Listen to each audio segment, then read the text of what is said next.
నీకేమైనా కావాల్సినవి చేసి పెడతా, నువ్వు పని చేసి పెట్టు అన్నట్టే ఉంది తప్పితే, నువ్వు మా జీవితానికి రథసారథై ముందుకు నడిపించు. ఆయన నుంచి జ్ఞానాన్ని, శక్తిని తీసుకోవడానికి ఇష్టపడట్లేదు.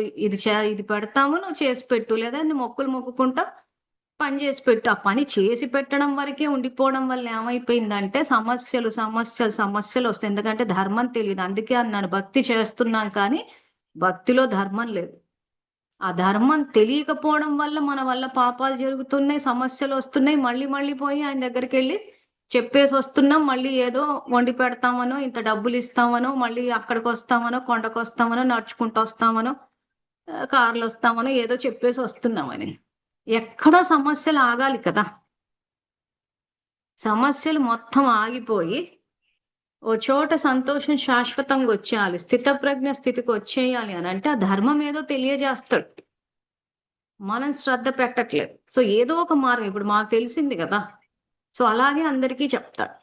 కానీ అక్కడి నుంచి మనం ఇంకా ముందుకెళ్తాం అన్నదే పాయింట్. సో భగవంతుని అవతరణ జరిగేదే అందుకు. సో ఈ అవతరణకు సంబంధించి నేను ఒక బుక్ రెఫరెన్స్ ఇస్తున్నాను. భవిష్యమాలిక ఒకటి, తర్వాత వీరబ్రహ్మేంద్ర స్వామి రాసిన కాలజ్ఞానం. ఈ 2 పుస్తకాలు చదివి చూసాం. రెండిట్లో ఒకటే ఉంది. కాలజ్ఞానం ఏదైతుందో కొంచెం కోడెడ్ భాషలో ఉంది.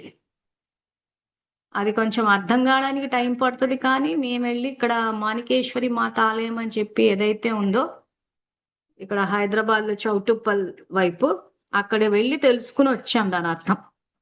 మనకు కొన్ని విషయాలు అర్థం కానప్పుడు భగవంతుని అడిగినప్పుడు మార్గం చూపిస్తారు మనకి, ఎక్కడికి వెళ్తే ఆ విషయాలు అర్థమవుతాయని చెప్పి. సో ఆ రకంగా అడిగినప్పుడు అక్కడ మార్గం చూపించారు ద్వారా తెలుసుకున్నాము. ఈ భవిష్యమాలిక ఒరిస్సా భాషలో రాసుంది, కానీ దాని అనువాదం జరిగింది.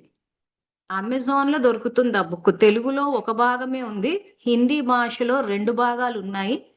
సో మీ అనుకూలానికి తగ్గట్టు అంటే శ్రద్ధ ఉన్న వాళ్ళు ఆ పుస్తకాన్ని తెప్పించుకొని చదివి చూడండి. చాలా విషయాలు తెలుస్తాయి. ప్లస్ మన క్లాసులకు కూడా ఉపయోగపడుతుంది. సో వాట్సాప్ గ్రూప్ లో ఉన్న వాళ్ళు మాత్రం వాళ్ళకి ఆ లింక్ నేను షేర్ చేశాను. ఆ లింక్ ద్వారా తెలుసుకో. మళ్ళీ మాకు అంటే మేమైతే అమెజాన్ లో కొన్నాము, బయట ఎక్కడ దొరుకుతుందో మాకైతే తెలియదు, మేము ప్రయత్నం చేయలేదు.